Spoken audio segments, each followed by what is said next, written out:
International competitive sailing is packed with thrilling moments of drama and excitement. Coming across very close. But the victories can also be quite remote experiences. Most events are fought out in the open seas, and even the most eager fan has to go to quite some effort to see the action up close.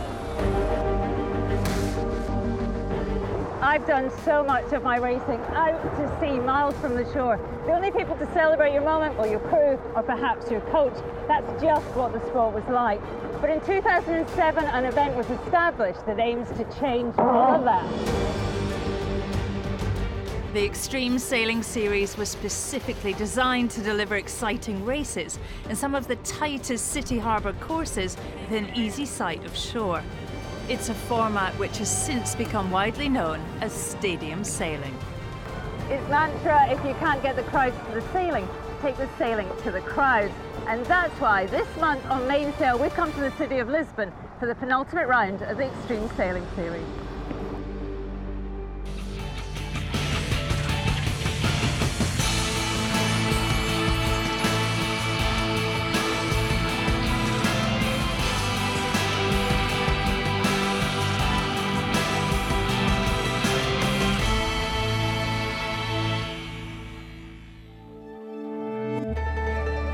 Inshore racing has been my life's passion, and the thrill of harnessing the full force of nature to control a boat in the wildest of conditions is the purity of a sport that I've always loved. But unless you herd a grandstand full of people onto a ship and take them out onto the open water, there's just no way to appreciate the racing from miles away back at shore. So, in 2007, a former Royal Naval officer launched a new type of event with an ambition to change the sport's relationship with the public. Mark Turner had made his name masterminding the rise of Ellen MacArthur's solo circumnavigation world record. Turner couldn't help but notice the huge crowds that turned up to celebrate her finish in Falmouth. He wanted to create a sailing competition that put spectators right up close and sponsors right on board. Mark Turner's concept was pretty simple. He took the fastest boats available at the time and he put them in the tightest of venues. The result, sailing like we'd never seen before. This is right on the edge. Tommy Hilfiger have capsized. Team Origin are nearly, yes they are, they're over. The Extreme Sailing Series was launched as a global championship staged in city locations, where the locals couldn't fail to notice the sport was in town. But like any new idea, it's fair to say that there was a little trial and error involved in finding the right balance between high speed and tight spaces. This is the Wave Muscat, they're over. Crews are clinging on, and crash, the master's gone. Oh!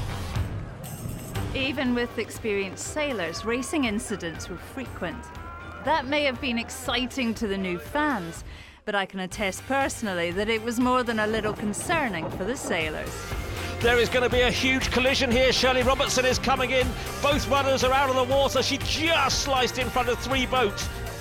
And Mark, as you know, I was the skipper in the early days of the Extreme Sailing Series. And I remember turning up and looking at the venue and thinking, how am I going to sail this machine in that venue? You know, for us, it felt right on the edge. And I wonder, what were you trying to achieve with those venues?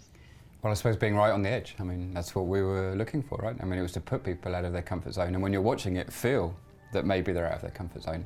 Feel that going around that top mark is right on the edge, that the wall is only 50 metres away and you've got to get the barroway done. I mean, and sometimes obviously didn't. Was there a moment with the Extreme Sailing Series where it all came together and you thought, yes, this works? I think Porto, for me, probably sticks out as one of the most amazing venues. It's like a V shape with just city, people, public down all sides of the venue, you know, kind of like a cauldron, and then really as close to a natural stadium for sailing I think you could have. The racing was great. The top guys won the event. You know, it worked in that respect. But you just had this people, you know, they're just hanging over the sides of the dock on both sides and just watching the racing. People like David Carr, Freddie Carr, you know, who's with BAR now, obviously, he just loved it. And you know, I remember him saying, you know, I heard the people cheering on land.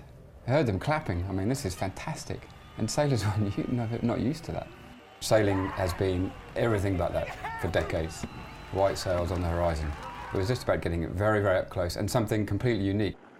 The excitement of the format was a big attraction to crews who thrived on adrenaline, inspiring a new breed of elite sailors, many who have gone on to sail at the very pinnacle of the game, the America's Cup. Those guys, they kicked their careers off in the Extreme Sailing Series.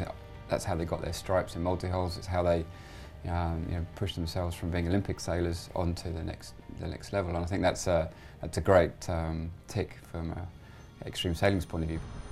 10 years on, and the Extremes have become the premier annual stadium sailing series. And this year they've introduced a faster, more dynamic design of boat, which rides on hydrofoils and reaches speeds of over 35 knots.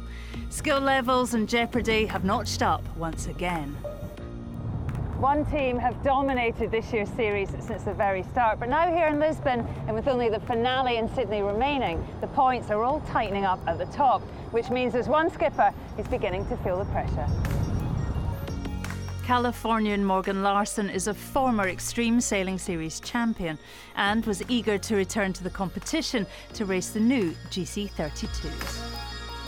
These boats are monsters, and you get 8 or 10 of them in tight quarters around that first mark at 30 knots, and there's a fair amount of excitement and there's some drama. And as much as I'm a traditionalist and I like being attached to the water and down there with the waves coming over the deck, foiling is not the future anymore. It's here, and it's here to stay. And these boats they're bringing some excitement to the series, and now you're seeing that they're bringing some of the top guys to the series again.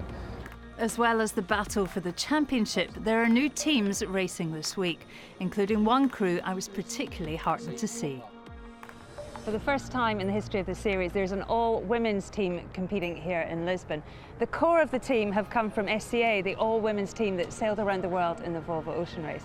And to find out how they're getting on, how they're making that transformation from sailing around the planet to sailing in a tiny stadium course, have a look at the sailing pages online. Later in the show, we'll speak to Team Magenta's crew boss, Annie Lush, and we'll analyse how stadium sailing is creating waves across other events within the sport.